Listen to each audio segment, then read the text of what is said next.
Hey friends, Nancy here. Today we're going to talk about how to listen like Oprah. Now, I really admire Oprah. She has amazing listening skills. She helps people who she interviews feel really understood and just really heard. And that is definitely a skill. It's something that we need to practice. We need to practice sort of letting go of everything else that's going on around us and just really focusing on the person who's in front of us, allowing them to feel heard. And I really noticed this during COVID. I'll admit I'm not always the best listener, although I try and I'm working on improving my listening skills.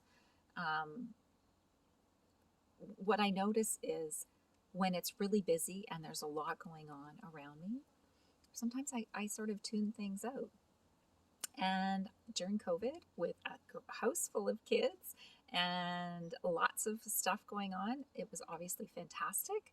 But I did tune things out. I have to admit, I went back into an old pattern. So, sometimes they would say, Mom, I told you about that I needed the car. I told you that about this thing that happened, at work or at school or whatever. And they probably did, but don't tell them that I admitted that. So what does it take to be able to listen like Oprah? Well, in my mind, it takes listening with all of your senses. So that's what we're going to talk about today. But first, my name is Nancy. I am a relationship and stress coach. I help women who are stuck in a challenging relationship to really bring more clarity and connection and calm into their relationship so they can be more joyful and more at ease. They can have more fun. So, you know, I want to talk about the different senses and how to listen with your different senses.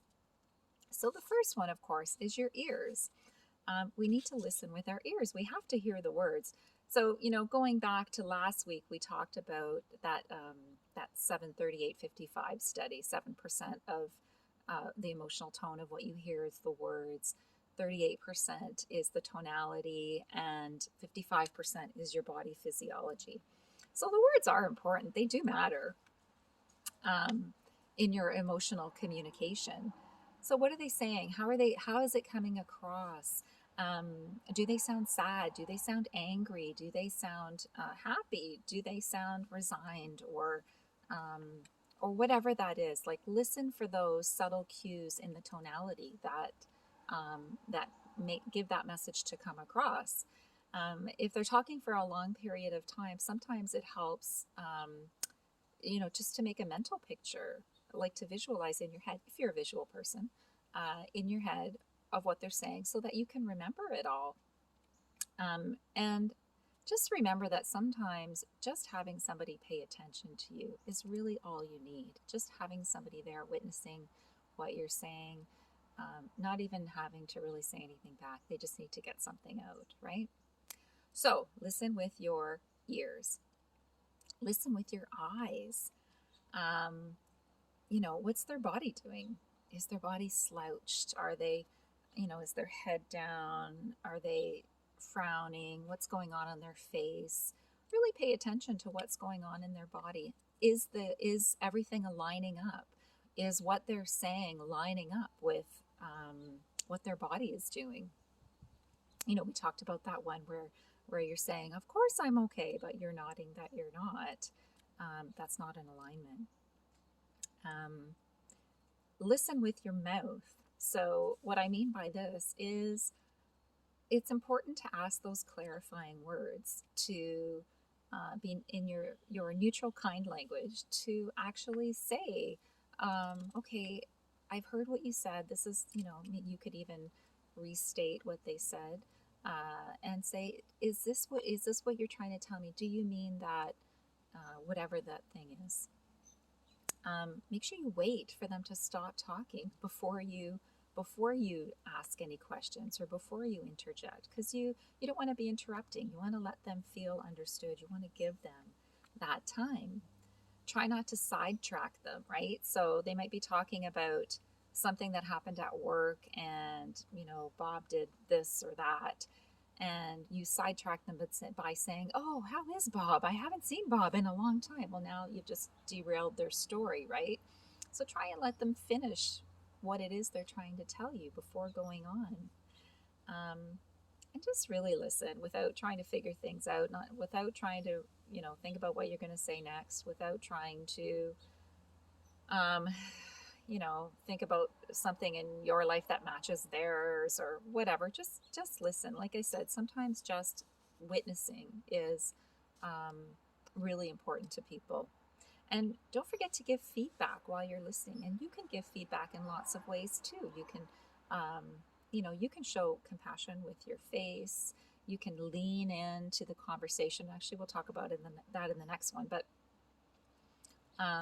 you can use some well placed, like, oh, yeah, right, whatever the word is. Whatever it is that you use, just to let them know that you're listening, right? And listen with your body. Lean in, face them, make some eye contact. You don't have to be staring them down. You don't want to scare them. But just let them know with your body that you're paying attention. You're facing them, you're looking at them. Maybe you're leaning in for the conversation. You're using those facial cues to let them know that what they're saying is important and you're hearing it and understanding it. And if you're hearing sadness, you're not gonna, you're not gonna be smiling, obviously. So make sure that the cues are appropriate for whatever the situation is. And my last one is to listen with your nose. And now you're wondering, how do I listen with my nose? Well, I'm actually spelling it Knows, your nose, your intuitive knowing. Sometimes you might not be catching all of the rest of the things. You might not be catching the tone. You might not be catching the body, how the body is moving or whatever. But your gut is telling you that's more about what is going on. And sometimes it's really important to trust your gut too, right? Listen to those messages and then check for understanding based on those messages, in a kind and respectful way, of course. So it's that intuitive listening, that listening to your gut, that knows, the nose knows, like Sherlock Holmes, right? The nose knows. So what are the keys to listening like Oprah? Listen with your ears, listen with your eyes, listen with your mouth, listen with your body, and listen with your nose. So I hope you found that helpful. And, I've got lots of great strategies for you if communication is a challenge for you in your relationship. I would love to help you with that. If you want more joy, more clarity, more ease in your relationships, let's talk. Come and join me on my Facebook page called Living in Yes. I would love to see you there. Or, just connect with me and let's set up a call where we can talk about what's going on. Okay, take care. Good to see you. Bye.